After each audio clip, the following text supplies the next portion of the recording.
بسم اللہ الرحمن الرحیم الحمد للہ رب العالمین الصلاة والسلام علی اشرف الانبیاء والمرسلین وخاتم النبیین سیدنا و مولانا علی رسولہ الکریم وأهل بيته الطيبين الطاهرين المعصومين المظلومين أما بعد فقال الله تبارك وتعالى في كتابه المجيد وفرقانه الحميد بسم الله الرحمن الرحيم إن الدين عند الله الإسلام صدق الله العلي العظيم درود پڑھی محمد علیہ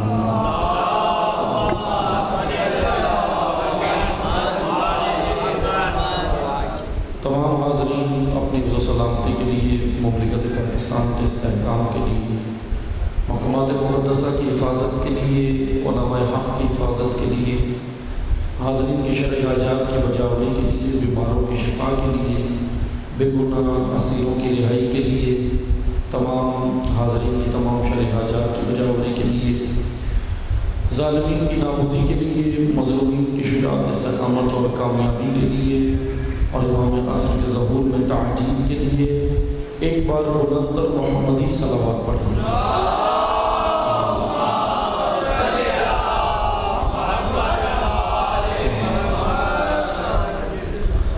الحمدللہ لطف الہی سے آپ کی خدمت میں موضوع گفتگو اسلام دین کامل کے عنوان سے جس کی آخری نشست ہے آخری مجلس ہے اور گزشتہ مجالس میں ہم نے آپ کی خدمت میں اس موضوع کے حوالے سے چند طالب علمانہ آرائز پیش کی ہے کہ اسلام ایک جامع دین ہے، دین اسلام ایک کامل دین ہے، دین اسلام قیم دین ہے، دین اسلام مبین دین ہے۔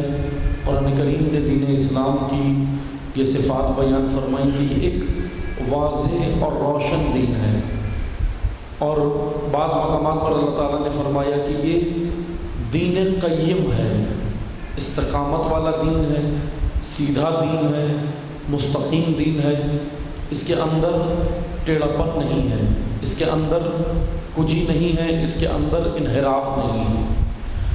اور اسی کے ساتھ ساتھ دین اسلام کی جامعیت کا بھی اعلان ہوا کہ دین اسلام ایک کامل دین ہے، ناقص نہیں ہے، ادھورا نہیں ہے۔ دین اسلام ایک ایسا کانسٹیٹیوشن ہے، ایک ایسا آئین ہے کہ اس آئین کے اندر آ کر انسان بن سکتا ہے، کیونکہ انسان بہت سارے قوانین کے تحت آج زندگی گزار رہا ہے۔ مختلف قوانین ہیں جو ہمیں نظر آتے ہیں مختلف زمینوں کے اوپر، انسانوں کے بنائے ہوئے کئی قوانین ہیں، لیکن جیسا کہ گزشتہ شب میں نے عرض کیا تھا کہ انسانی نظاموں کے اندر، انسانوں کے بنائے ہوئے قوانین کے اندر انسان بہت کچھ بن سکتا ہے، لیکن اس مقام خلافت الہیہ تک نہیں پہنچ سکتا جو اس کا مقصد خلقت ہے۔ اللہ نے قرآن کریم میں، کیونکہ یہ جتنی بھی مثلاً آپ دیکھ لیں انبیاء کو خدا نے بھیجا، دین بھیجا، قرآن بھیجا، ہدایت بھیجی، یہ کس کے لیے بھیجی؟ یہ تمام کی تمام انسانوں کے لیے ہے۔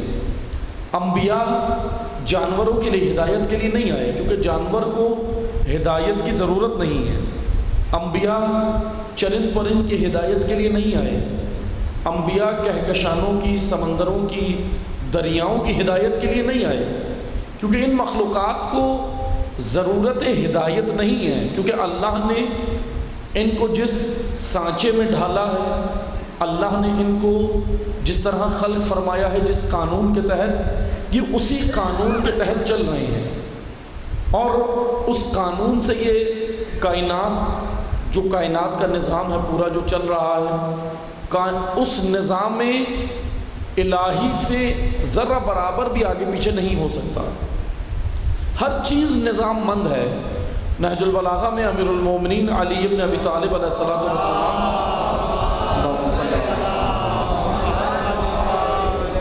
علی علیہ السلام فرماتے ہیں کہ اللہ نے اشیاء کو خلق کیا، اشیاء کو، کائنات کو جو خلق کیا اللہ نے، اشیاء کو خلق کیا اور انہیں تقدیر کا تابع بنایا، تقدیر کا تابع بنایا۔ نہج البلاغہ، تقدیر کا تابع بنانے سے مراد یہ ہے کہ ان کو اوقات کے، وقت کے اور وہ جو قانون الہی ہے اس کے تحت ان کو ڈھال دیا ہے۔ ہر چیز اب اپنے قانون کے تحت چل رہی ہے۔ مثلا آپ دیکھ سکتے ہیں کسی دن سورج نے کبھی یہ کہا کہ آج میرا موڈ نہیں ہے، میں نہیں نکلوں گا، کیونکہ سورج موڈ نہیں رکھتا۔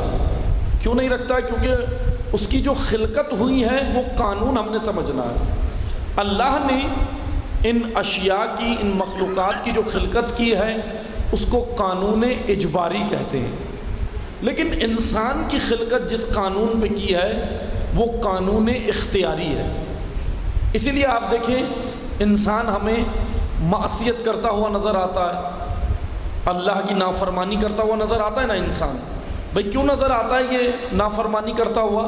کیونکہ اس کو اختیار دیا ہے۔ اگر یہ اختیار اس کے پاس نہ ہوتا تو یہ نافرمانی نہیں کرتا، لیکن کیوں یہ کر رہا ہوتا ہے؟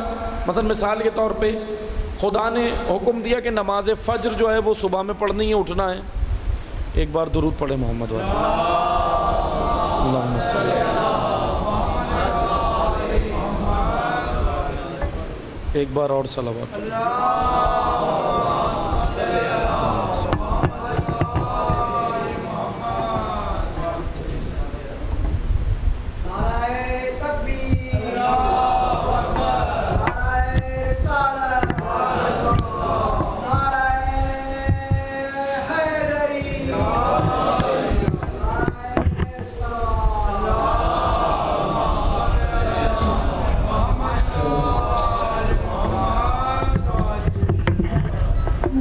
ایک بار اور صلوات پڑھیں۔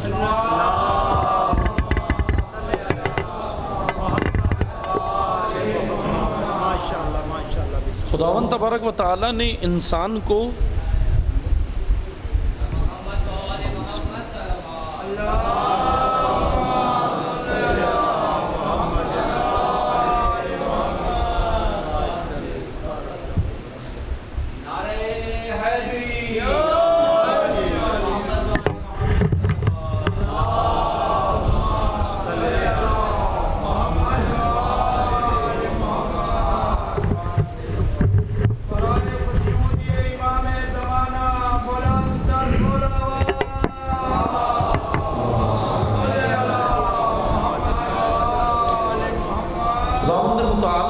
انسان کو قانون اختیاری پر خلق کیا ہے۔ مثلا آپ دیکھیں انسان کیوں معصیت کرتا ہوا نظر آتا ہے؟ کیونکہ اس کو اختیار ہے، اللہ نے اختیار دیا۔ اب آپ دیکھیں مثلا اگر اختیار نہ ہوتا تو کوئی بھی جو ہے وہ نماز فجر جو ہے وہ اس سے قاصر نہیں ہوتا۔ اللہ کے قانون سے اللہ نے جو احکامات مقرر کیے کوئی بھی انسان اس سے قاصر نہیں ہوتا، اس سے منع نہیں کرتا، اس کو درگزر نہیں کرتا۔ لیکن خلقت انسان اگر ہمیں سمجھ آئے گی تو پھر ہمیں دین اسلام بھی سمجھ آئے گا کہ کیوں آیا ہے، اللہ نے یہ دین نازل کیوں کیا ہے۔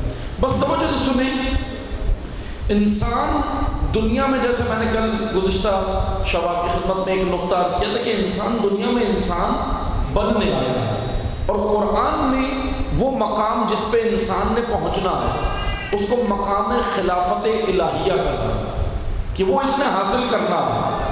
اب یہ کس راستے کے تحت یہ اپنا مقصد حاصل کرے گا؟ سوال یہ بنتا ہے کون سے راستے کے تحت؟ آج دنیا میں ہمیں بہت سارے قوانین نظر آتے ہیں کہ ان کے تحت یہ انسان اپنے مقصد کو حاصل کر سکتا ہے۔ تو میں آپ کو ایک سادہ سی مثال دیتا ہوں، توجہ سے سنیے گا۔ مثلاً آپ دیکھتے ہیں پودا کس طرح پروان چڑھتا ہے، یہ پودے جو لگے ہوتے ہیں کس طرح پروان چڑھتے ہیں۔ اسی کے اندر میں ایک نقطہ اور عرض کروں گا، اپنے ذہن میں یہ بھی رکھیے گا، جیسے آج مختلف لوگ ہیں، وہ ان کی سوشل میڈیا پہ گفتگو بھی موجود ہے اور بہت سارے افراد ہیں، اسلام کے نام پر لوگوں کو اسلام سے دور کرنے کا ایجنڈا ہے ان کے پاس۔ یعنی قرآن سے، قرآنی آیات سے کچے ذہن ہوتے ہیں لوگوں کے، جوانوں کے گفتگو اس طرح کریں گے کہ آپ ان کے اندر بہہ کے چلے جائیں گے، آپ کو پتہ نہیں ہوگا۔ توجہ سے سنیں، جیسے ابھی ہیں، آپ یہ سرچ بھی کر سکتے ہیں، بعض ایسے ہیں کہ جن کے افکار یہ ہیں کہ مثلا ایک نے یہ بیان دیا تھا، ابھی کا نہیں، یہ کافی پہلے کا ہے، کہ انسان روزہ نہیں رکھنا چاہیے، انسان دینی احکامات کے اوپر اس نے یہ بیان کیا کہ بھئی روزہ نہیں رکھنا چاہیے۔ کہا کہ کیوں نہیں رکھنا چاہیے؟ کہتے روزہ بدن میں کمزوری پیدا کرتا ہے اور انسان کے کاموں میں دخالت کرتا ہے۔ جب ماہ رمضان آتا ہے تو وہ روزہ جو ہے نا وہ بدن میں کمزوری پیدا کرتا ہے، پھر یہ مثلا کام نہیں کر پاتا انسان جو ہے۔ اب توجہ سنیں، یہ نقطہ ذہن میں رکھنا ہے، کیونکہ ہیں بعض ایسے یہ کہہ لیں کہ روشن فکر افراد، روشن فکر تو نہیں ہے، یہ تنگ نظر لوگ ہیں، لیکن ظاہر سی بات ہے روشن فکری کے نام سے مشہور ہے، تو اس لیے روشن فکری سے مراد آزادی، فریڈم کے نعرے لگانا، سلوگنز یہ ان کے پاس موجود ہیں، جیسے میں نے بیان کیا تھا، اور کل میں نے آپ کی شکل میں بیان کیا تھا کہ اسلام سے بڑا آزادی کا دعوے دار کوئی نہیں ہے۔ آج ہے بھی آزادی کا دن، اس لیے ہم دیکھتے ہیں کہ اسلام کس طرح کی حریت ہمیں دیتا ہے، کس طرح کی آزادی ہمیں دیتا ہے۔ اسلام کے پاس کیا آزادی بخش کوئی نظام ہے، سسٹم ہے؟ تو توجہ سے سنیں، میں آپ کو ایک مثال دیتا ہوں۔ آپ دیکھتے ہیں پودا پروان چڑھتا ہے، پودا کس طرح پروان چڑھتا ہے؟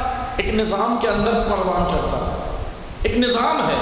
مثلا اس پہ بیج آپ اس کو ڈالتے ہیں مٹی کے اندر، کھاد کے اندر بیج ڈالتے ہیں، بیج کیا ہوتا ہے؟ بیج آہستہ آہستہ وہ کیا بنتا ہے؟ کوپل بنتا ہے، پودا بنتا ہے، درخت بنتا ہے، اور وہ پروان چڑھتا ہے۔ اب اس کو کیا چیزیں چاہیے؟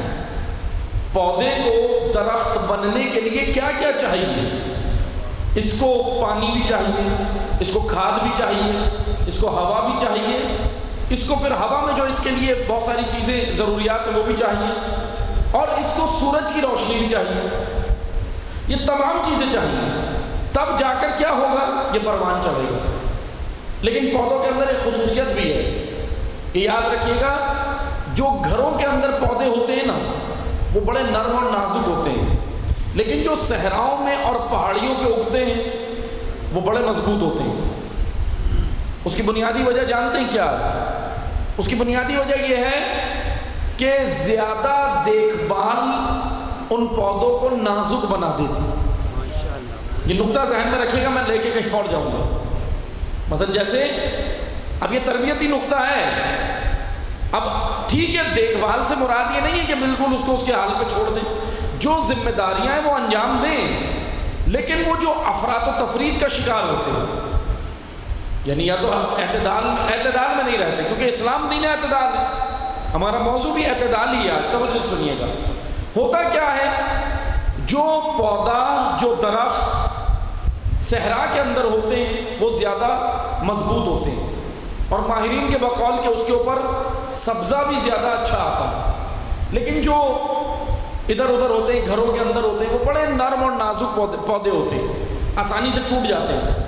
ان کی لکڑی، یا ماہرین کہتے ہیں اس کے اوپر ریسرچ کی کہ گھروں کے اندر یہ جو پودے اگیں گے، درخت ہوں گے، اس کی لکڑی آپ جلائیں گے یہ جلدی ختم ہو جائے گی، لیکن وہ جو صحراؤں کے اندر ہوتے ہیں، بڑے بڑے صحراؤں میں جو درخت ہوتے ہیں، اس کی لکڑی زیادہ دیر تک آپ کے لیے کارآمد ہے جلانے کے لیے، وہ بہت دیر تک جلے گی، اور اس کی لکڑی سے فرنیچر بھی زیادہ مضبوط بنتا ہے۔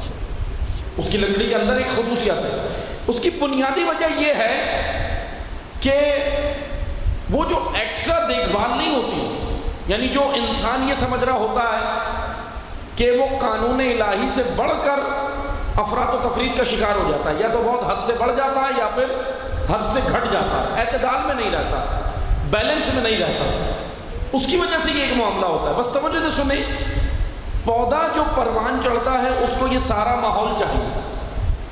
آپ ایک کام کریں، ایک فرضی مثال ہے ایسی، یہ جوانوں بچوں کو سمجھانے کے لیے دے رہا ہوں میں، بزرگان جانتے، ایک ایسی فرضی مثال ہے، آپ پودے کو اٹھائیں، پودے کو نہ آپ اس کو دھوپ دیں، نہ پانی دیں، نہ سورج کی روشنی، نہ یہ ساری چیزیں دیں، بلکہ ایک عالیشان کمرہ بنوائیں، ٹائلیں لگوائیں، ایک بہترین کمرہ بنائیں، اور اس بیج کو وہاں رکھ دی اور اے سی بھی لگوا دیں اور اب اس کا بیٹھ کے انتظار کریں کہ یہ پودا درخت بنے گا. آپ مجھے بتائیں یہ بن جائے گا؟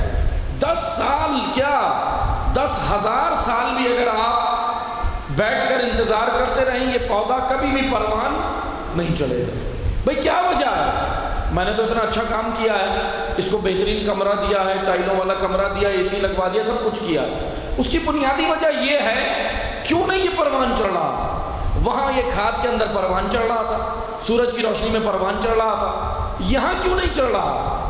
اس کی بنیادی وجہ یہ ہے کہ یہ قانون انسان نے بنایا پودے کے لیے اور وہ اس کی پرورش کا قانون اللہ نے بنایا. ماشاءاللہ توجہ ہے نا آپ کی؟ انسان اگر کوئی قانون پودا پروری کے لیے بھی بنائے تو پودا نشو و نما نہیں پاتا، پودا اپنی منزل مقصود تک نہیں پہنچ پاتا، وہ درخت نہیں بن پائے گا، وہ پھل نہیں دے سکے گا، وہ انسان کی ضرورت کو وہ پورا نہیں کر سکے گا. بس جو چیز انسان کے لیے ہے، بھئی یہ درخت ہے کس کے لیے؟ اللہ نے کیوں اگایا ہے یہ درخت؟ انسانوں کے لیے. اس میں پھل نکلیں گے، اس میں جو بھی کھانے پینے کی اشیاء ہوں گی وہ آپ نے کھانی ہے، اشیاء ہوں گی نا. اب توجہ سے سنیں، جو شے انسان کے لیے ہو وہ بغیر قانون الہی میں پروان نہیں چڑھ سکتی، اور وہ جو انسان اللہ کے لیے ہو وہ بغیر قانون الہی میں انسان کیسے بن سکتا ہے؟ ماشاءاللہ. اسی لیے اللہ نے آج آپ کتنے نظام بنا لیں، آج آپ کتنے سسٹم بنا لیں، یہ سارے نظاموں میں، ان آئین میں، ان کانسٹیٹیوشن میں، ان قوانین میں یہ سب کچھ بن جائے گا. ایک اچھا ڈاکٹر بھی بن جائے گا، انجینئر بھی بن جائے گا، عالم بھی بن جائے گا، سب کچھ بن جائے گا. لیکن قرآن کہتا ہے کہ ایک ہی قانون ہے کہ جس میں یہ انسان بنے گا، اور اس نظام کا نام اللہ نے ولایت رکھا. ماشاءاللہ ماشاءاللہ بسم اللہ. ولایت وہ نظام ہے، ولایت اللہ کا نظام ہے، سسٹم ہے، اس کے اندر یہ انسان بنے گا، اس کے اندر یہ پروان چڑھے گا. اسی لیے انسان کے لیے خداوند تبارک و تعالیٰ نے دین اسلام مقرر کیا، انسانوں کے لیے مقرر کیا. یہ آئین ہے، یہ کانسٹیٹیوشن ہے، یہ مکمل دین ہے. ایک خصوصیت میں دین اسلام کی آج اور بیان کروں گا، اور آج کی گفتگو پھر اسی کے اوپر ہو جائے گی، بس توجہ سنیے گا. اسلام دین اعتدال ہے. اعتدال یعنی دین عدل ہے، بیلنس ہے. قرآن کریم سورہ مبارکہ بقرہ آیا 143 اللہ تعالیٰ کا کیا فرمانا ہے؟ جعلناکم امۃ وسطا لتکونوا، ہم نے تمہیں، ہماری بات ہو رہی ہے، امت اسلامیہ کی بات ہو رہی ہے، ہم نے تمہیں امت وسط بنایا ہے. وسط، واو سین تو وسط، وسط سے اوسط ہے. اوسط، اوسط کسے کہتے ہیں؟ اوسط کا اردو میں کیا ترجمہ ہے؟ درمیان. درمیان ہے نا ترجمہ. ہم نے تمہیں امت وسط بنایا ہے. لیکن یہ آیہ کریمہ ہمیں یہ نہیں کہہ رہی کہ ہمیں درمیان میں رکھا ہے. کس کے درمیان میں ہمیں رکھا ہے؟ کون سی امت بنایا؟ کیا حضرت آدم سے حضرت خاتم کے درمیان میں خدا اس کی بات کر رہا کہ ہمیں امت وسط بنایا ہے، یعنی درمیان میں رکھا ہے؟ یہاں وسط سے مراد میانہ رو ہے، درمیان، بیلنس، اعتدال. ہم نے تمہیں امت معتدل بنایا ہے کیونکہ تم اسلام کے پابند رہو، کیونکہ دین اسلام ایک معتدل دین ہے، اعتدال پسند دین ہے. بس توجہ سے سنیں. لیکن دین اسلام کے ساتھ ہوا کیا؟ کل بھی میں نے آپ کو کچھ علمیہ بیان کیے تھے کہ دین اسلام کی تاریخ کیا رہی ہے، کس طرح افراد و تفرید کا شکار ہوا. اب توجہ سے سنیں. افراد و تفرید آج ہمارے معاشرے کی سب سے بڑی جو بیماری ہے وہ یہی ہے، افراد و تفرید. یا تو حد سے بڑے ہوئے ملیں گے یا بالکل حد سے کم ملیں گے، اور اس کی وجہ سے پھر کیا ہوگا؟ بے راہ روی ہوگی، بے اعتدالیاں ہوگی. اور جب بے اعتدال معاشرہ ہو تو پھر وہ معاشرہ کبھی بھی پروان نہیں چڑھتا. توجہ سے سنیں. دین اسلام کے ساتھ پیغمبر اکرم کی آنکھ بند ہوئی، رحلت ہوئی، حضرت اس دنیا سے گئے ظاہری طور پہ. اسلام میں افراطی لوگ آئے، افراطی، پہلے افراطی آئے پھر تفریطی آئے۔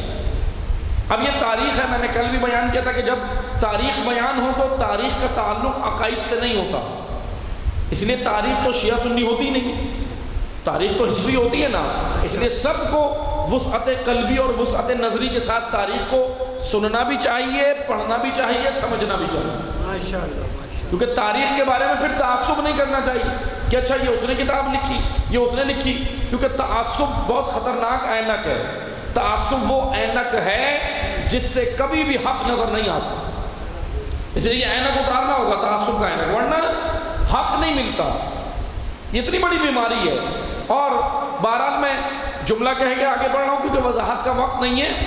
تعصب اتنی خطرناک چھری ہے جس سے حق ذبح ہوتا ہے، حق ذبح ہوتا ہے۔ مکہ والے جو امام حسین کے ساتھ نہیں آ رہے تھے، کیا ہوا تھا؟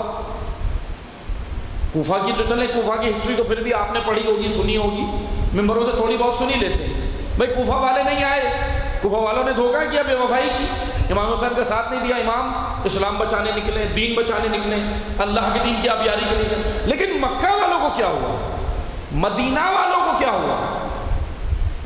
اب یہ تو بحث ہی نہیں ہے ہماری، چلو ٹھیک ہے، اب ہم کوفہ کو بچا نہیں رہے، ان کی جو غلطیاں ہیں، ان کے جو جرائم ہیں وہ تاریخ میں موجود ہیں، لیکن مکہ کی بنیادی وجہ تعصب۔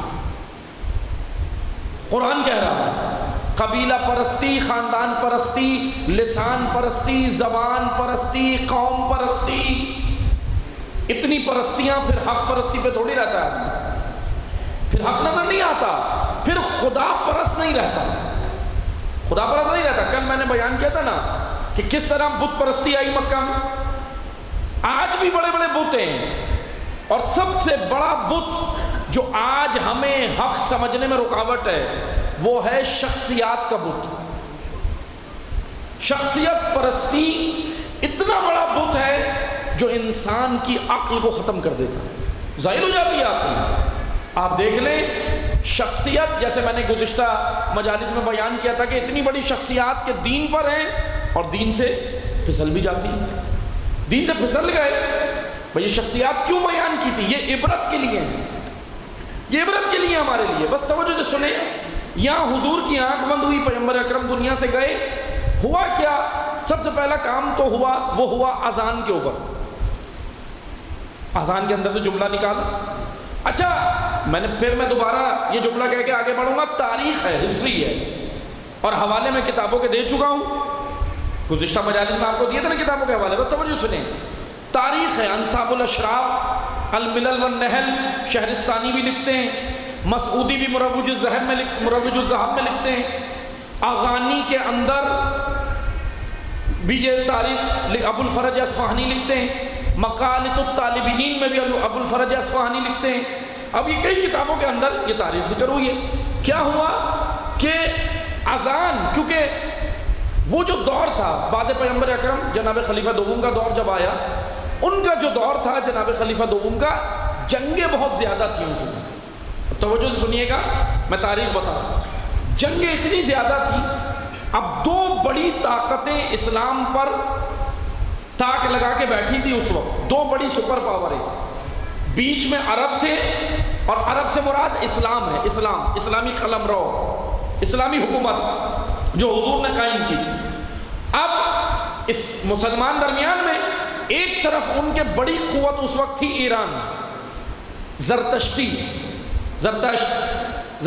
آج کیا کہلاتے ہیں؟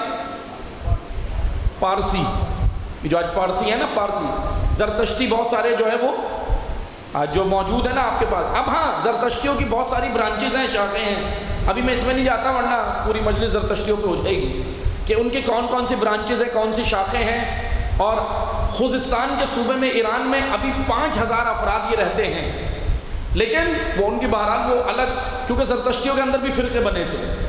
اب اور ایک اور میں معلوماتی چیزیں، انڈیا کے اندر، بھارت کے اندر جتنے بڑے بزنس مین ہیں وہ سب پارسی ہیں، انڈین نہیں ہیں، ہندوستانی نہیں ہیں، بیسیکلی وہ پیچھے سے ایران سے ہجرتیں کر کے آئے تھے۔ انڈیا کی سب سے بڑی کمپنی اس وقت ٹاٹا کمپنی ہے، نام سنا ہوگا آپ نے، برانڈ ہے، بہت بڑی برانڈ ہے، اور یہ آج کی نہیں ہے، 18ویں صدی کی ہے۔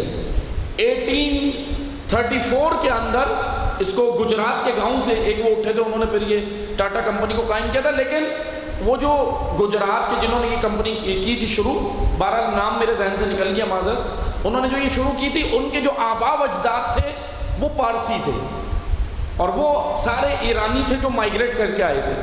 آج ٹاٹا بھائی کمپنی سب سے بڑی کمپنی ہے، اور اس نے ساری پروڈکٹ بنائی ہیں، چھوٹی سے چھوٹی سوئی سے لے کر اوپر جہاز تک بنا لیا، ایئر لائن تک انہوں نے شروع کیا۔ بہرحال کامیاب کمپنی ہے بزنس کے حوالے سے۔ تو کہنے کا مقصد یہ کہ یہ سب پارسی ہیں، اتنی زیادہ انہوں نے ترقی کی۔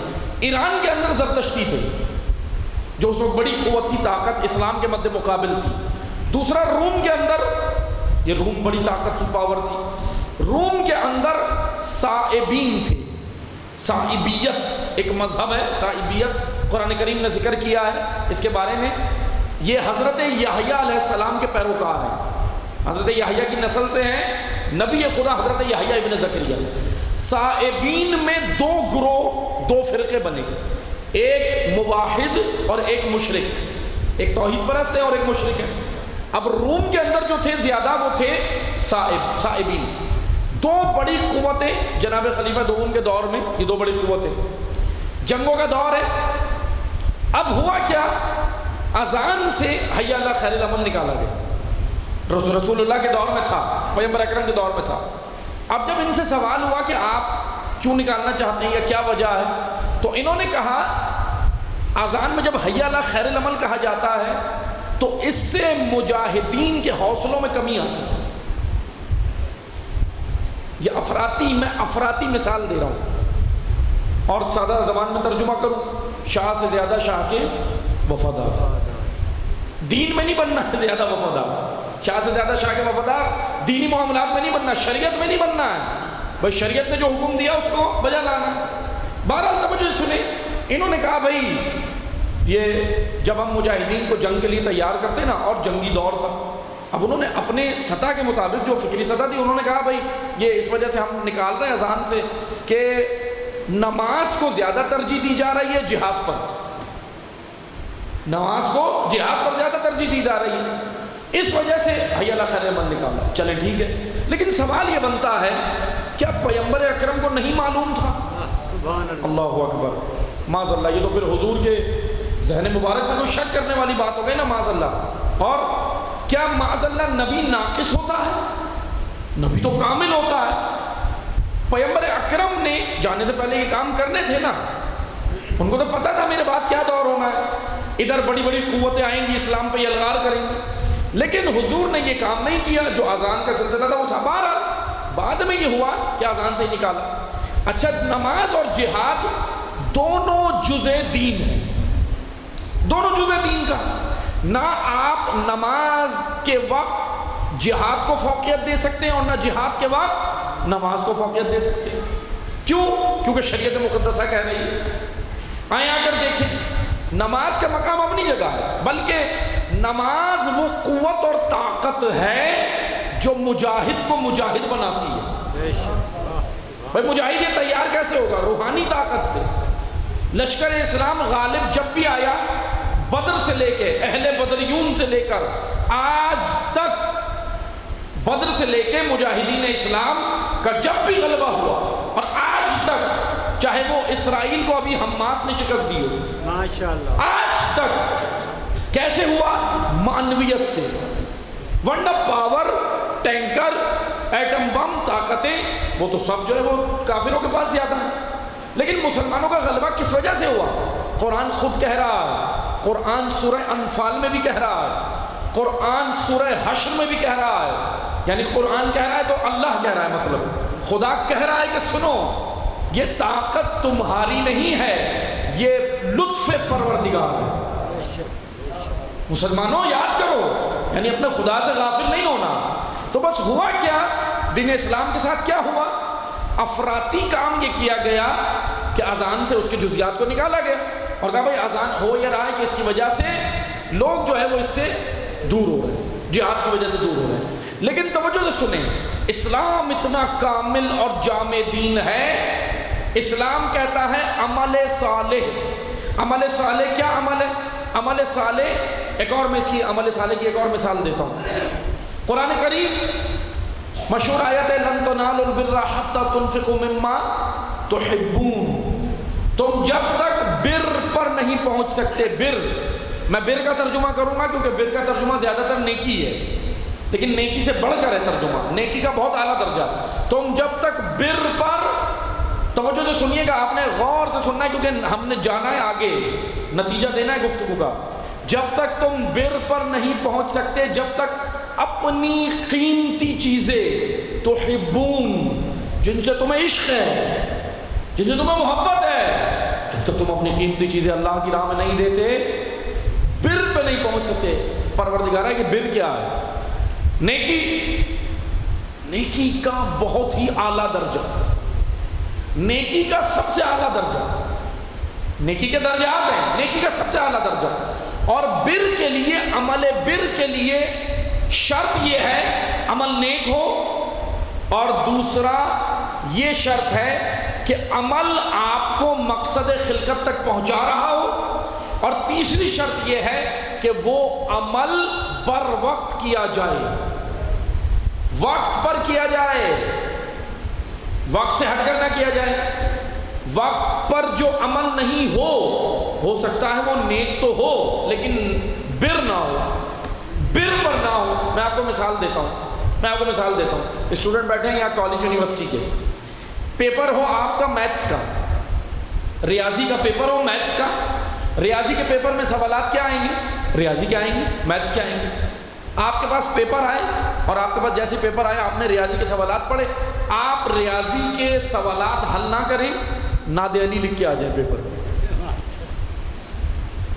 آپ مجھے بتائیں آپ نے نیکی کی ہے, برا کام تو نہیں کیا, گناہ تو نہیں کیا نا, نیکی تو کی ہے. ناد علی کا پورا قرآن لکھ کے آ جائیں, سورہ یاسین لکھ دیں, سورہ رحمان لکھ دیں, سارے سورے لکھ دیں پیپر کے اندر, میتھس کے پیپر میں, تو پھر کیا ہوگا؟ آپ نے برا کام نہیں کیا, گناہ کیا. آیت قرآنی کو پیپر پہ لکھنا کوئی گناہ ہے؟ بڑا نیک کام کیا آپ نے. بعض لوگ تو ممکن ہے آپ کے ماتھے چومیں, بعض عقیدت مند آپ کو اٹھا کے آپ کے ہاتھ اور ماتھے چومیں کہ بہت زبردست میرا بیٹا کام کر کے آیا ہے, ریاضی کے پیپر میں اس نے ناد علی لکھ دی, یہ تبلیغ کی ہے اس نے, ماشاءاللہ. بعض کہیں گے کہ تبلیغ کی ہے, بعض یہ سمجھیں گے آپ کو, لیکن یہ آپ نے نیک کام تو کیا ہوگا لیکن بر نہیں کی. کیوں؟ بر یہ ہے کہ ریاضی کے پیپر میں ریاضی کے سوالات کرو, اسلامیات کے پیپر میں اسلامیات کے کرو, بر وقت کرو جس کا وقت ہے. آپ سے انگلش کا پیپر ہے انگریزی کا, تو آپ انگریزی کے سوالات کا حل کرو, اس کی تیاری کر کے جاؤ. تیاری کی نہیں, ناد علی لکھ کے اس پہ لکھ دی اور پھونک کے آ گئے پیپر پہ, اب ٹیچر پاس کر دے گا. اور اگر لگ گیا اگر کسی دشمن اہل بیت کے ہاتھ, پھر کیا ہوگا؟ اس لیے ایسے کام میں اسٹوڈنٹ کو ایک پیغام دوں گا, ایسے کام نہ کیا کریں, تیاری کریں, چاہے جتنے بھی نمبر آئیں کوئی پرواہ نہیں ہے, لیکن پڑھ کر کریں. اب یہ کلمیہ یہ ہمارے بات آ گئی تو میں کرتا چلتا ہوں.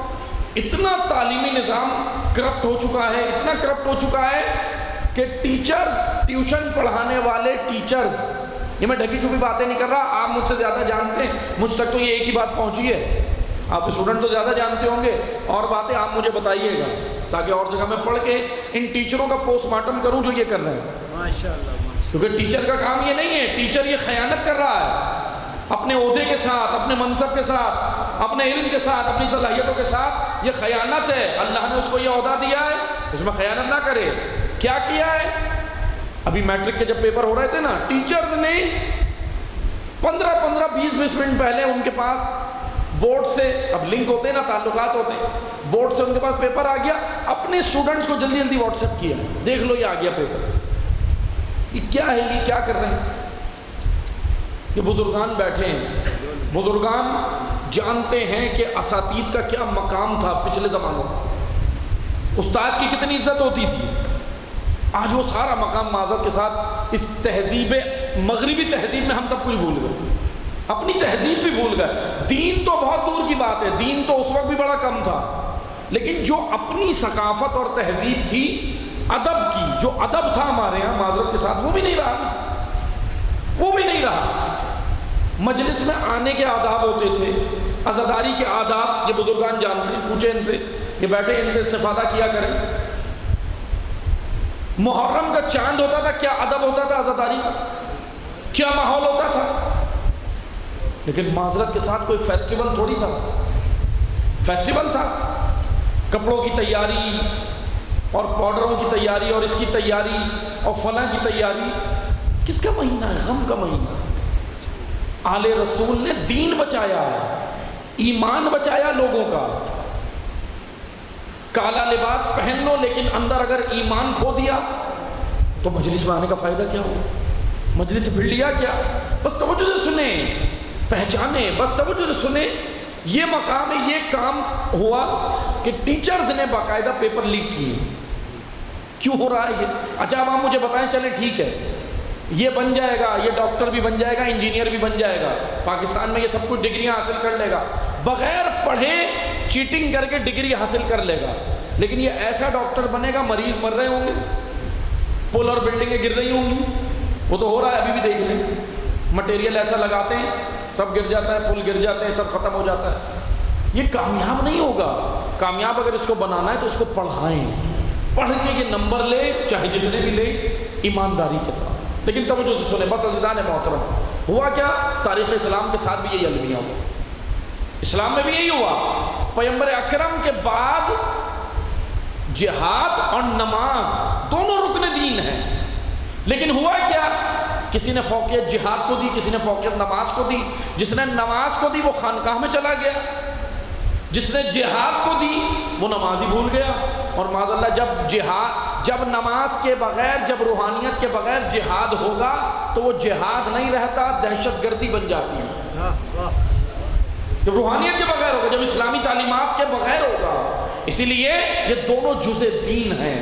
بس توجہ سے سنیں، یہ میں نے ایک مثال دی ہے آپ کو کہ تاریخ اسلام کے ساتھ یہ المیہ ہوا، اسلام کے ساتھ یہ المیہ ہوا۔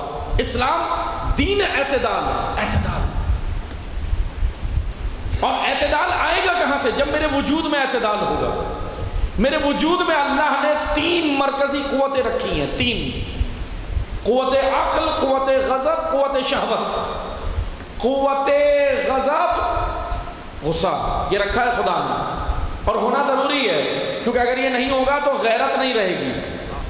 اور لیکن قوت غضب اگر افراد کا شکار ہو ظالم بن جائے گا، قوت غضب تفرید کا شکار ہو بزدل بن جائے گا، قوت غضب جب اعتدال میں ہو تو شجاع بنتا ہے۔ یہ صفت اندر ہے وجود میں، پھر یہ شجاع بنتا ہے، شجاعت اس کے اندر پروان چڑھتی ہے۔ قوت شہوت، اشتہا، بھوک بھی تو ایک شہوت ہے نا، بھوک لگتی ہے، وہ بھی شہوت ہے۔ جنسی شہوتوں میں ایک بھوک بھی ہے اور دوسری جنسی شہوتیں بھی ہیں۔ قوت شہوت افراد کا شکار ہو تو نقصان دہ، تفرید کا شکار ہو بیمار ہو جائے گا۔ لیکن جب قوت شہوت اعتدال میں ہو تو اس کے وجود میں عفت پیدا ہوتی ہے۔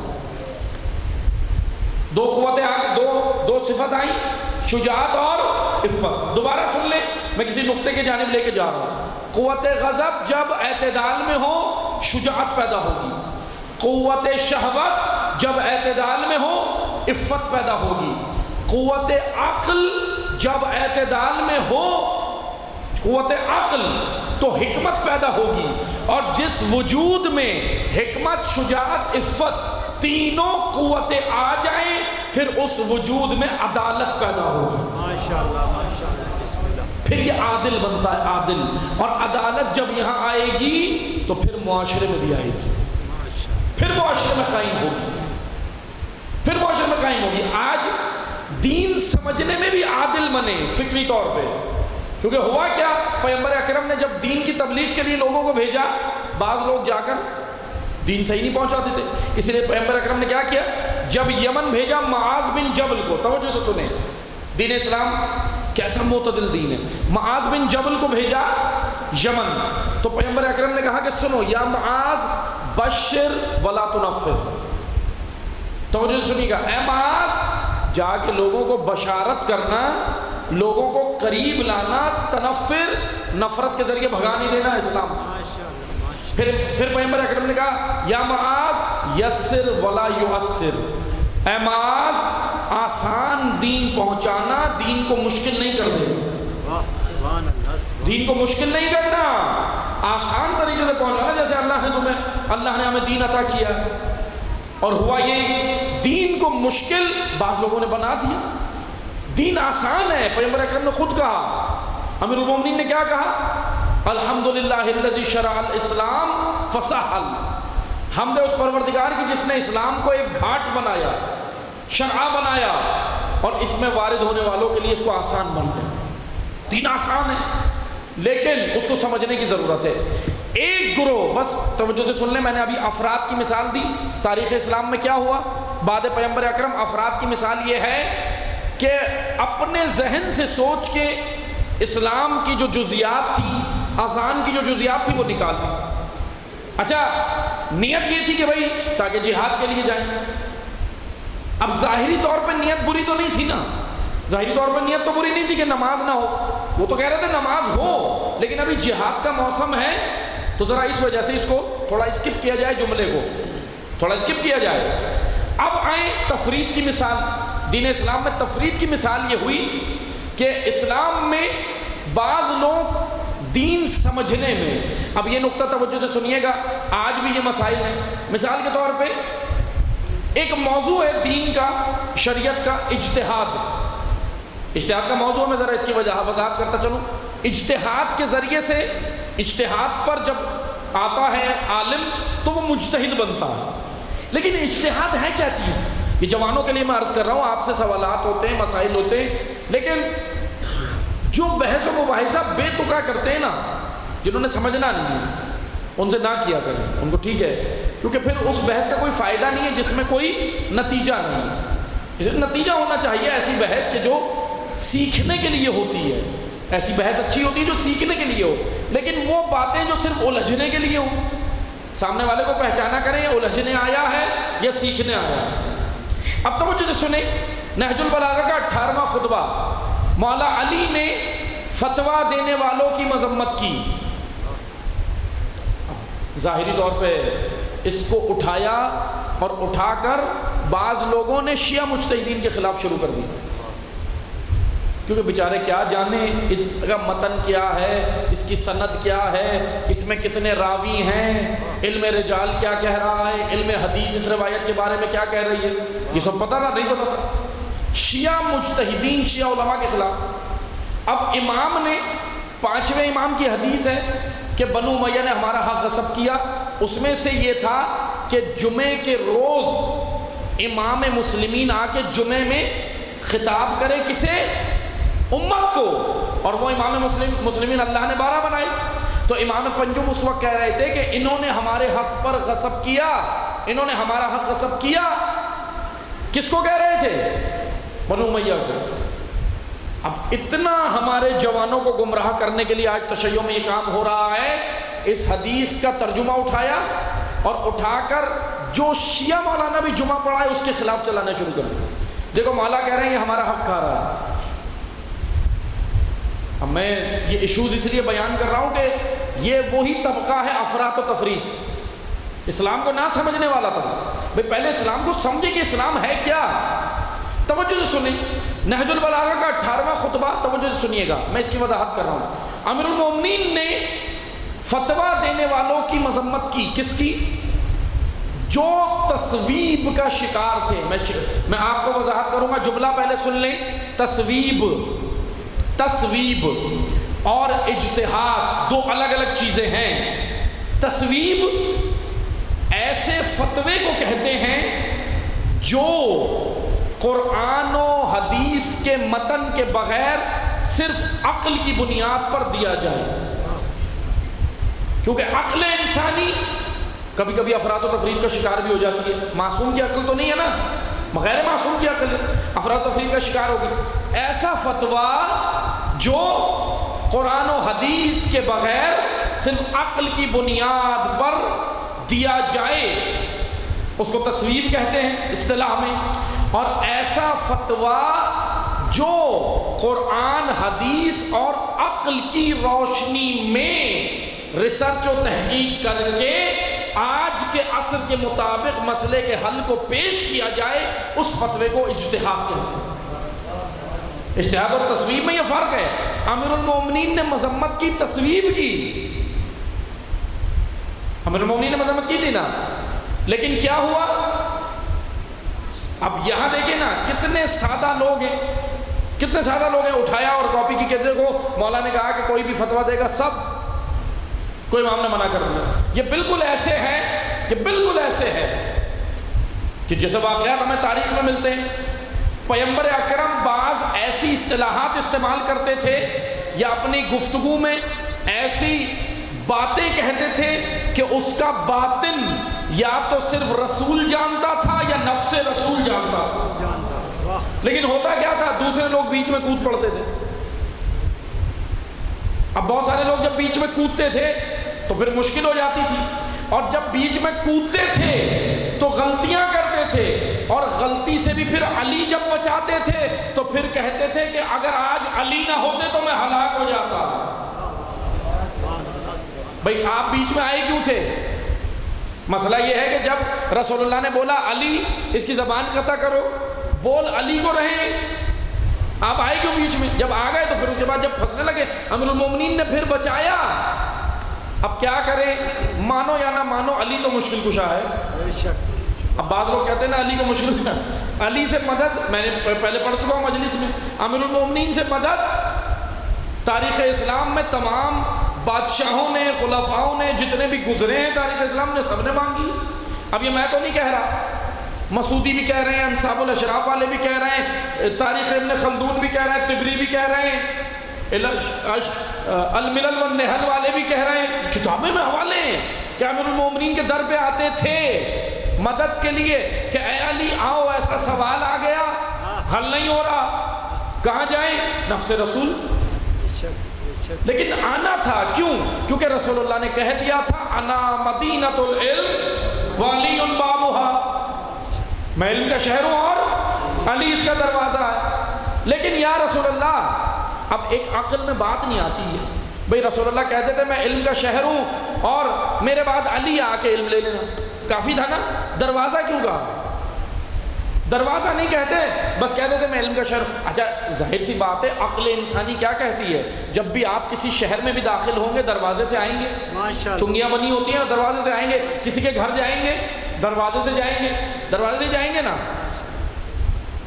باشعور آدمی دروازے سے جاتا ہے، چور دیوار پھلانگ کے جاتا ہے. ماشاءاللہ. اس لیے توجہ سے سنیں، پیغمبر اکرم نے کیوں کہا دروازہ؟ کیونکہ رسول اللہ کو پتا تھا کہ دیوار بھی بنے گی، پر نالے بھی بنیں گے اور سب بھی بنے گا. اس لیے میں علم کا شہر ہوں، علی دروازہ ہے. علی سے آنا یعنی جو میں طریقہ کار مقرر کر رہا ہوں وہاں سے آؤ. اگر غلط راہوں سے آؤ گے تو نہ علی ملے گا، نہ رسول ملے گا، نہ خدا ملے گا. اگر علی کو چھوڑا تو پھر کچھ بھی نہیں ملے گا. تو اسی راستے سے آئیں جو اللہ کے رسول نے بتایا، اس راستے سے نہیں جو ہم نے خود بنایا.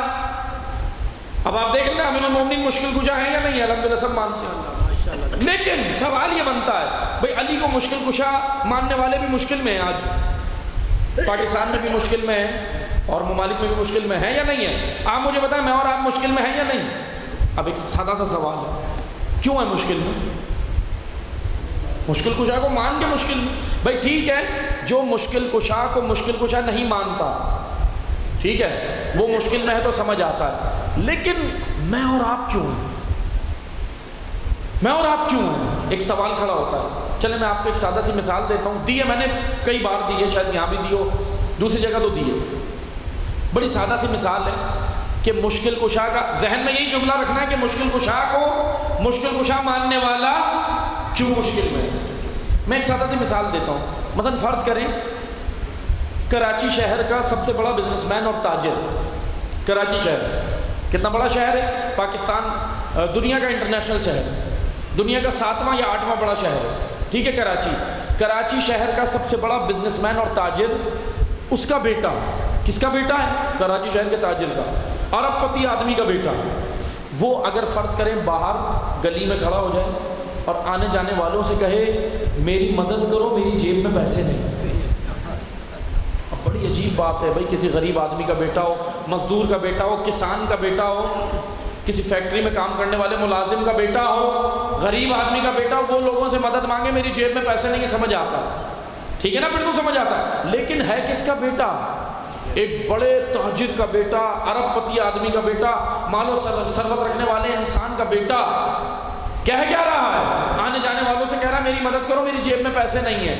لوگوں کے ذہن میں، توجہ سے سنیے گا، لوگوں کے ذہن میں دو سوال آئیں گے اس وقت جب اس کو دیکھیں گے، کہیں گے یا تو اس کا دماغ صحیح نہیں ہے یا اپنے باپ کے ساتھ رابطہ صحیح نہیں ہے، یا تو وہاں کنیکشن صحیح نہیں ہے، باپ سے اچھے تعلقات، یا تو تعلقات والد کے ساتھ صحیح نہیں ہے، یا پھر اس کا اپنا دماغ خراب ہو گیا، دیوانہ ہو گیا، پاگل ہو گیا، ٹھیک ہے نا۔ یہ مثال تھی مطلب کی جانب آئی۔ اب جب علی کو مشکل کشا ماننے والا مشکل میں نظر آئے، لوگ بھی یہی سوچتے ہیں یا تو دماغ صحیح نہیں ہے یا علی سے رابطہ صحیح نہیں ہے۔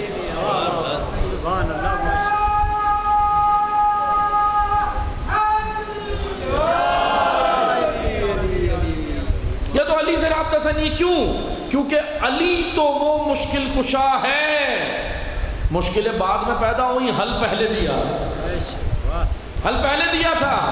اور علی کی مشکل کشائی کی کتاب کا نام نہج البلاغہ، جائیں جا کر پڑھیں۔ ابھی ہم کہہ رہے ہیں گھر میں میاں بیوی لڑ رہے ہیں، جھگڑے ہو رہے ہیں، پریشانی کے عالم میں ہیں، کیوں بھائی؟ محب اہل بیت ہو، مولا کا غم مناتے ہو۔ آپ کی شادی میں تو دعا بھی ہوئی تھی، لڑکے کو سیرت علی اور لڑکی کو سیرت سیدہ پہ چلانا، مولانا نے کی تھی نا دعا، سب کی شادی میں کرتے ہیں مولانا، علماء سب کی، مولانا جو نکاح پڑھاتے سب کی شادی میں کرتے ہیں، حدیث قصہ بھی ہوئی تھی، سب کچھ ہوا تھا۔ پھر یہ کیا ہو گیا؟ پھر یہ کیوں اتنا تضاد؟ پھر یہ کیوں جھگڑا؟ پھر یہ کیوں اتنی بے راہ روی؟ پھر یہ کیوں اتنے مسائل؟ کیونکہ یاد رکھیں نام علی کے ساتھ ساتھ قانون علی بھی تو گھر میں ہونا چاہیے۔ بھائی نام علی کا تغرا تو میں نے لگا لیا، بڑا خوبصورت ذوالفقار لگائی ہے تغرے میں، بہترین لگائیں، اچھی بات ہے، عقیدت میں منع ہے کوئی؟ منع تو نہیں ہے، اچھی بات ہے، خریدیں لگائیں، لیکن قانون علی کہاں ہے؟ گھر دیواروں سے نہیں بنتا، اینٹوں سے نہیں بنتا، آپس میں محبت سے بنتا، آپس میں محبت سے بنتا ہے۔ اس لیے چاہے کرائے کے گھر میں رہتے ہو، غم نہ کھایا کریں۔ بعض لوگوں کی اپنی حویلیاں ہیں، بڑی بڑی بنگلے ہیں،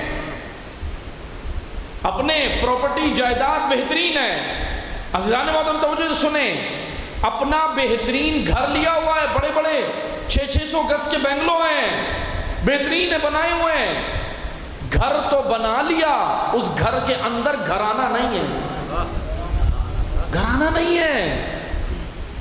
پھر آپ مجھے بتائیں ایسے اپنے گھر کا کیا فائدہ جس میں آپس میں رہنے والے ہی روز کی لڑائی جھگڑے، کچھ نہ کچھ معاملات، بھائی بہن کا جھگڑا، بھائی بھائی کا جھگڑا، میاں بیوی کا روز۔ اب ساس بہو کا وہ تو ازل سے چل رہا ہے، اس میں زیادہ نہیں بولتا، وہ تو برداشت ہی نہیں کرتی ایک دوسرے کو، وہ تو شروع سے چل رہا ہے۔ لیکن سوال یہ بنتا ہے کیوں دونوں مولا علی کے چاہنے والے، ماننے والے، بھائی کیوں؟ سوال یہ بنتا ہے، اس کی بنیادی وجہ یہ ہے کہ سیرت کی دعا ہوئی ہے لیکن سیرت اپنانا باقی ہے۔ بعض نے بڑی بڑی حویلیاں بنا لی لیکن اس گھر کو گھرانہ نہیں بنا سکے، لیکن بعض ایک چھوٹے سے حجرے میں آئیں، آ کر دیکھیں، بڑی حویلیوں میں رہتے تھے، گزرے تاریخ میں لوگ بڑی حویلیوں میں میاں بیوی رہ کر گئے، گھر کو گھرانہ نہیں بنا سکے۔ مدینہ کے چھوٹے سے حجرے میں علی و زہرا رہتے تھے، اس کو بہترین گھرانہ بنا دیا۔ لیکن گھرانہ مل کے بنتا ہے دونوں سے۔ یہاں پہ آپ یہ نہ سمجھیں، کیونکہ اکثر ہوتا یہ ہے ممبر سے زیادہ حدیث بیچاری عورتوں کو سنائی جاتی، شوہر کی اطاعت کرو، شوہر کی اطاعت کرو۔ مولانا نے نہج البلاغہ میں عورت کے بارے میں کیا کہا ہے؟ اب پڑھ تو دیتے علماء، لیکن پھر یہ مرد اور شیر ہو جاتا ہے گھر جا کے، پھر یہ مرد اور شیر ہو جاتا ہے، جا کے اس بیچاری کو سنا رہا ہوتا ہے، دیکھ تیرے بارے میں مولا علی نے کیا کہا، تیرے بارے میں کیا کہا۔ امام صادق نے مردوں کے بارے میں بھی کہا ہے، مولوی نے مردوں کے بارے میں بھی کہا ہے، بہت کچھ کہا ہے۔ اسی لیے نہ ممبر پہ افراط و تفرید والے آئیں، اعتدال، ممبر سے بیان ہو، دونوں کے فرائض بھی اور دونوں کے حقوق، ساری چیزیں بیان ہو، ماشاءاللہ ماشاءاللہ، یہ بھی دونوں کے بیان ہو۔ اسی طرح اولاد کو ماں باپ کا مقام تو بتایا جاتا ہے، لیکن ماں باپ کو اولاد کی تربیت کا طریقہ وہ نہیں ہے ممبر پہ، تو پھر کیا ہوگا؟ پھر اس کے بعد میں روتے ہیں اولاد ہماری ایسے نکل گئی، یہ ہو گیا مسئلہ۔ تو اسی لیے ممبر یہ اعتدال کی جگہ ہے، یہاں سے ماں باپ کا احترام بھی بتائیں اولاد کو، اور والدین کو فرائض تربیت بھی بتائیں کہ آپ کا کیا بنتا ہے۔ اتنی سخت روایات ہیں تربیت کے حوالے سے کہ پیغمبر اکرم بیٹھے ہوئے تھے، اصحاب کی محفل تھی، پیغمبر اکرم نے کہا واللہ واللہ، اللہ کی قسم، میں ان والدین کے بارے میں ڈرتا ہوں کہ ان کا کیا ہوگا۔ اصحاب کہنے لگے یا رسول اللہ کون ہیں وہ والدین، کافر ہیں؟ کہا کہ نہیں، کلمہ گو ہیں۔ اللہ اکبر۔ اصحاب نے کہا یا رسول اللہ کلمہ گو ہیں، تو انہوں نے کیا کر دیا؟ کہا صحیح تربیت جو اولاد کی نہیں کرتی، قانون الہی کے مطابق نہیں کرتے، ان کے بارے میں ڈرتا ہوں کہ ان کا محشر میں کیا ہوگا۔ قرآن میں تو یہاں تک آیات ہیں مجرم ہیں وہ والدین۔ یہی سورہ ممتحنہ قرآن مجید کا 60 نمبر سورہ 60 تیسری آیت، اب جا کے پڑھ لیے گا، بھی وقت نہیں کہ میں سارے تشریح کروں اس کی۔ سورہ ممتحنہ تیسری آیت پڑھیں، اس کا آیت کا مفہوم یہ ہے بارگاہ الہی میں محشر کے روز والدین مجرموں کی طرح کھڑے ہوں گے۔ خدا پوچھا جائے گا بھائی کون ہیں یہ لوگ، کیا کر دیا انہوں نے، کیا اولاد کو غلط راہ پہ ڈالا تھا؟ کہا غلط راہ پہ ڈالا نہیں، اولاد کو اللہ کے قانون کے مطابق اٹھایا نہیں، یعنی قانون الہی کے تحت۔ اور پھر بعض روایات میں یہاں تک آیا کہ وہ والدین مجرم بن کے کھڑے ہوں گے، کون؟ پروردگارا، کہ جو اولاد کی محبت کو فوقیت دیتے تھے اللہ کی محبت پر۔ بس توجہ سے سنیں، تربیت دین اسلام ایک معتدل دین ہے۔ بر پہ ہم کب پہنچیں گے؟ بر جب اعتدال میں آئیں گے، بر وقت عمل کریں گے۔ کل میں نے ایک مثال دی تھی، عبید اللہ ابن حر جوفی کیا کہہ رہا تھا؟ مولا گھوڑا اور تلوار لے جائیں، میں نہیں آ سکتا، میں کربلا نہیں آ سکتا، مجھے مرنے سے ڈر لگتا ہے۔ نیکی کر رہا تھا، امام نے اس کی نیکی بھی قبول نہیں کی۔ امام نے کہا لن تنالوا البر حتی تنفقوا، ابھی تیرے مال کی نہیں، تیرے وجود کی ضرورت ہے۔ دین کو کہیں میرے وجود کی ضرورت ہے، دین کو کہیں میرے مال کی ضرورت ہے۔ آئیں آ کر دیکھیں، کئی کردار ہمیں ملتے، کئی کردار۔ کربلا عبرت ہے، عبرت، اس سے عبرت حاصل کریں۔ اور اہل بیت کے پاس کل بھی میں نے بیان کیا تھا کہ خاندان نہیں کردار چلتا، ورنہ دیکھیں آ کر، دیکھیں آ کر بڑے بڑے شجروں والے خاندان والے کربلا نہیں آئے، کوئی مدینہ بیٹھا رہا، کوئی مکہ میں بیٹھا رہا، تاریخ۔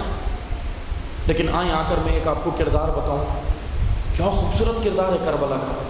بصرہ کا رہنے والا بزنس مین، تاجر تھا، بزنس مین تھا، بصرہ کا رہنے والا تھا، اس کا نام زہیر ابن قین۔ کون ہے یہ زہیر ابن قین؟ جناب خلیفہ سوم حضرت عثمان کے خاندان سے ان کے ہیں، حضرت عثمان کے۔ لیکن آئیں آ کر دیکھیں کیسے حسینی بن گئے۔ وہب کلبی عیسائی تھے، امام حسین سے ملے، امام سے متاثر ہوئے، کلمہ پڑھ کے مسلمان ہو گئے، کلمہ پڑھ کے مسلمان ہو گئے۔ کئی کردار ہیں، ان میں سے ایک ہے زہیر ابن قین۔ ایک اور تاجر تھا، اس کا نام عبداللہ ابن مطیع عدوی ہے، تاجر تھا۔ امام حسین سے اس نے دعا کروائی اپنے کھیتوں میں، امام نے دعا کی، کھیت ہرے بھرے ہو گئے، لیکن جب امام نے دعوت دی تو آیا نہیں، صاحب کربلا نہیں آیا، اپنے کھیتوں میں لگا رہا، اپنے بزنس میں لگا رہا۔ لیکن ایک یہ بزنس مین ہے، دیکھیں دونوں بزنس جزوین ہیں، دونوں ہمارے لیے، ہم دونوں کا موازنہ کریں کہ ہم کہاں کھڑے ہیں اس راہ امامت۔ عبداللہ ابن مطیع ایک بزنس مین، زہیر ابن قین دوسرا۔ عبداللہ ابن مطیع امام سے دعائیں لیتا ہے، حاجت لیتا ہے، لیکن امام کے ساتھ نہیں آتا، تاریخ کہہ رہی ہے۔ زہیر ابن قین راستے میں تھے، خیمے لگے ہوئے تھے، امام حسین کا گزر وہیں سے ہوا، اسی راہ سے ہوا۔ امام نے اپنے خیمے لگوائے، قافلہ روکا اور لوگوں سے، مثلا جو امام کے خادم وغیرہ تھے ان سے کہا کہ جاؤ معلوم کرو کہ کس کے خیمے ہیں۔ خادم نے آ کر خبر دی، مولا زہیر ابن قین ہے، بصری ہے، بصرہ کا رہنے والا ہے۔ زہیر کے بارے میں ایک اور روایت میں کچھ یہ بھی ملتا ہے کہ جیسے مولا علی کے بارے میں پروپیگنڈا شام میں ہوا تھا نا، ایسے ہی مولا علی کے بارے میں پروپیگنڈا بصرہ میں بھی تھا۔ بعض مورخین یہ کہتے ہیں زہیر کے ذہن میں کچھ پروپیگنڈا بھی تھا، تھوڑا بہت اہل بیت کے بارے میں، تھوڑا بہت تھا، زیادہ نہیں تھا، اتنے مخالف نہیں تھے، لیکن تھوڑا پروپیگنڈا تھا۔ شکار ہو جاتا ہے نا کبھی کبھی انسان، پروپیگنڈا جب اتنا ہوتا ہے نا تو کبھی کبھی ذہن میں آ ہی جاتا ہے، انسان شکار ہو ہی جاتا ہے، تھوڑا سا تو شکار ہر کوئی ہو جاتا ہے پروپیگنڈے میں۔ زہیر بھی ہو گئے تھے، اتنا پروپیگنڈا اہل بیت کے بارے میں تھا، شام میں بھی اور بصرہ میں بھی۔ لیکن بہرحال توجہ سے سنیں، یہ پروپیگنڈا حسین نے توڑ دیا۔ ایک ملاقات میں زہیر کے ذہن سے یہ سب نکل گیا۔ آئیں آ کر دیکھیں، جیسے امام کو بتایا نا کہ زہیر ابن قین ہے، امام نے کہا زہیر کو کہو نبی کے نواسے نے بلایا۔ توجہ سے سنیے گا ذرا، بہت خوبصورت کردار ہے یہ، بہت خوبصورت۔ نبی کے نواسے نے بلایا۔ مقاتل میں، روایات میں ہے زہیر اپنی زوجہ کے ساتھ، زوجہ بھی کاروان تجارت میں تھی ساتھ، یہ کاروان تجارت تھا، کاروان تجارت تھا، زوجہ بھی تھی اور بھی لوگ تھے ساتھ۔ زہیر اپنے خیمے میں اپنی زوجہ کے ساتھ کھانا کھانے بیٹھے تھے، جو روایات میں ملتا ہے، ہاتھ میں نوالا تھا۔ جیسے ہی خادم نے آ کر کہا نا فرزند رسول نے بلایا، زہیر کے ہاتھ سے نوالا چھوٹ گیا، زہیر کے ہاتھ سے نوالا چھوٹ گیا۔ بس توجہ سے سنیے گا اب ہوا کیا، میں مختصر سا واقعہ پڑھ رہا ہوں، ذکر مصائب کر رہا ہوں۔ زہیر کے ہاتھ سے جیسے ہی نوالا چھوٹا، زہیر سوچ میں پڑ گئے، نگاہیں جھکا لی، سوچ میں پڑ گئے، لیکن سلام ہے زہیر کی پاکیزہ زوجہ کو۔ اللہ اکبر، یہ کوفی عورت نہیں تھی، کوفی عورتوں نے اپنے شوہر بچائے، اپنے بیٹے بچائے، اپنے بھائی بچائے، اپنے والدین بچائے، اپنے باپ کو بچایا، لیکن مسلم قربان کر دیا۔ لیکن یہ کربلائی کردار ہے، بہت عظیم کردار ہے۔ سلام ہے زوجہ زہیر کو۔ کہنے لگی زہیر آپ سوچ کیا رہے ہو؟ کہنے لگے میں سوچ رہا ہوں کہ جاؤں یا نہ جاؤں، جاؤں یا نہ جاؤں۔ بس توجہ سے سنو، زوجہ زہیر نے کہا کہ اے زہیر یہ تو دیکھو بلایا کس نے، اللہ اکبر اجرکم اللہ، بس توجہ سننا۔ کہا اے زہیر یہ تو دیکھو بلایا کس نے، اور پھر کہا کہ اے زہیر سنو، آپ بھلے امام کے ساتھ جانا نہیں، لیکن ایک کام تو کرو، سن کے تو آ جاؤ حسین کہہ کیا رہے، سن کے تو آ جاؤ۔ زہیر اٹھے، خیمے سے نکلے، آئے۔ بس عزیزانو میں مختصر کر رہا ہوں، سننا۔ زہیر آئے، ملاقات امام حسین سے ہوئی۔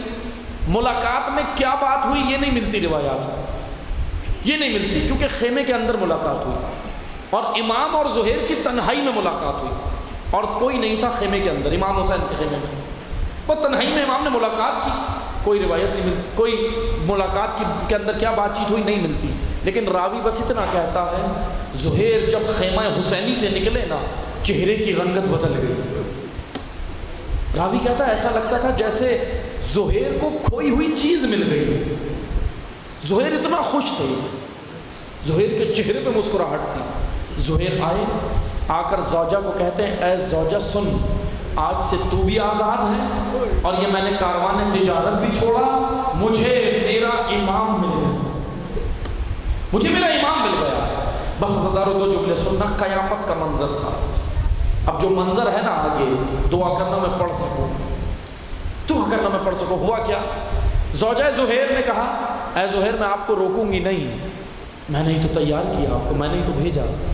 پاکیزہ عورت تھی، دل بہت پاکیزہ تھا، روکا نہیں زہیر کو، لیکن کہنے لگی اے زہیر سنو، حالات پہ نظر بھی رکھے ہوئے تھی، باشعور عورت بھی تھی، حالات پہ نظر بھی تھے. کہنے لگی اے زہیر میں آپ کو روکوں گی نہیں، لیکن بس زہیر میری 2 خواہشات ہیں. کہا کہ بی بی بتاؤ کیا خواہش ہے؟ کہا پہلی خواہش تو یہ ہے کہ دیکھو اے زہیر، مجھے معلوم ہے کہ آپ شہید ہو جاؤ گے، حسین بھی شہید ہو جائیں گے، سب شہید ہو جائیں گے، اس کاروان میں شاید کوئی نہ بچے، حالات بتا رہے ہیں.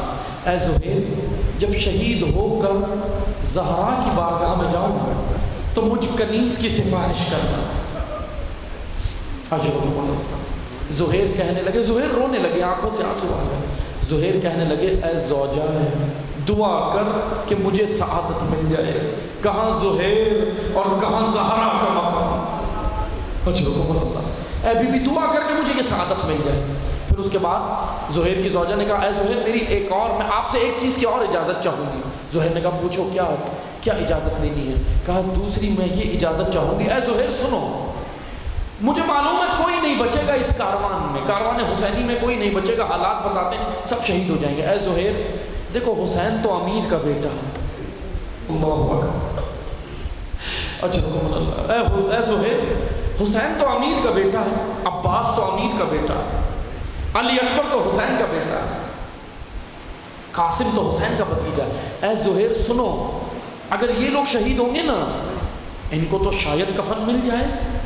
اللہ اکبر. ان کو تو شاید کفن مل جائے کیونکہ ان کو تو لوگ جانتے ہیں، وہ تو امیر کے بیٹے ہیں. لیکن اے زہیر تجھے یہاں کون جانتا ہے؟ اے میرے زہیر مجھے بس اتنی اجازت دینا کہ میں ایک کفن کربلا میں بھجوا سکوں. اجرکم اللہ. عزادارو آپ نے سن لیا یہ جملہ، سن لیا، بہت قیامت خیز جملہ تھا، لیکن آپ تو سن کے رو رہے ہیں. میں بتاؤں کیا منظر تھا جب غلام زہیر کربلا آیا نا. اللہ اکبر، کیا منظر دیکھا مجھے نہیں معلوم، بس 2 جملے سن لینا کیا ہوا. زوجہ زہیر نے اجازت دی، کہا کہ میری طرف سے اجازت ہے، مجھے کفن بھی بھجوا دینا. زہیر چلے گئے، کاروان حسینی میں شامل ہو گئے. بس عزادارو سننا، آخری جملے 2 جملے سننا. زہیر آ گئے، کربلا آ گئے، امام حسین کے ساتھ کربلا آ گئے. عاشور ہو گیا، عصر عاشور بھی گزر گئی، سب شہید ہو گئے. گنج شہداء میں بے گور و کفن لاشیں پڑے، شہداء کے لاشیں پڑے. اجرکم اللہ. آخری جملے سننا. اسیر کر لیا آل رسول کو، بیویوں کو اسیر کیا، کاروان چل پڑا، کربلا سے کاروان چلا گیا. اب سننا، زوجہ زہیر نے غلام کو بلایا، ایک اپنے غلام کو بلایا جو کاروان تجارت میں تھا. کہنے لگی کہ سن، میں تجھے آزاد کر دوں گی، میرا ایک کام کر دے. کہنے لگا بی بی بتاؤ کیا کام ہے؟ کہنے لگی یہ کفن ہے ایک، یہ لے جا، دیکھ میں تجھے راستہ بھی بتاتی ہوں، اس راستے سے جانا، فلاں زمین آئے گی، وہاں دیکھ سب کو کفن مل گیا ہوگا، ایک لاشا بے گور و کفن ہوگا، وہ میرے زہیر کا ہوگا. اشرکم اللہ. قیامت کا منظر تھا، دعا کرو میں پڑھ سکوں. کیا منظر دیکھا؟ کہا کہ دیکھ سب کو کفن مل گیا ہوگا اور شاید سب کی تدفین بھی ہو گئی ہو، لیکن میرے زہیر کو کوئی نہیں جانتا. جو اکیلا لاشا بے گور و کفن ہوگا نا وہ میرا زہیر ہوگا. اے غلام یہ لے جا اور میرے زہیر پہ کفن ڈال دینا. یہ گیا، جانے کے بعد اس نے کیا منظر دیکھا مجھے نہیں معلوم. یہ غلام گیا، کفن لے کر گیا، سرزمین کربلا سے کفن واپس لے آیا، نہیں ڈالا، کسی کو نہیں پہنایا، وہ کفن واپس لے آیا، لیکن یہ کسی سے گفتگو نہیں کرتا، بات نہیں کرتا. اللہ اکبر، اللہ اکبر. آپ سن کے رو رہے ہو، اس نے یہ منظر دیکھا تھا، اس نے سرزمین کربلا میں کچھ منظر دیکھا تھا. کیا دیکھا تھا؟ اب سننا. آیا، آ کر کسی سے بات نہیں کرتا، زوجہ زہیر کے خیمے کے باہر بیٹھ گیا، سر جھکا کے بیٹھ گیا، کفن گود میں ہے اور روتا جاتا تھا، کسی سے گفتگو نہیں کرتا. ادھر زوجہ زہیر جب باہر نکلی نا خیمے سے، اس نے دیکھا غلام بیٹھا ہے، گود میں کفن ہے. زوجہ زہیر پوچھنے لگی اے غلام یہ بتا تو نے میرے زہیر کو کفن نہیں دیا؟ ایک بار پوچھا، کوئی آواز نہیں آئی، بس روتا جاتا ہے. دوسری بار پوچھا، کوئی آواز نہیں آئی، بس روتا جاتا ہے. تیسری بار بھی کوئی آواز نہیں آئی. زوجہ زہیر سمجھی کہ شاید کفن مل گیا، میرے زہیر کو بھی کفن مل گیا۔ زوجہ زہیر نے اپنے دستے دعا بلند کیے، کہنے لگی پروردگارا اس کا بھلا ہو جس نے میرے زہیر کو کفن دیا۔ یہ غلام برداشت نہیں کر سکا، کفن پھینکا، اٹھا، سر پیٹا اور کہا بی بی مجھے معاف کر دے، کفن ایک تھا، لاشیں 72 تھے، یہ بتا اگر تیرے زہیر کو کفن دے دے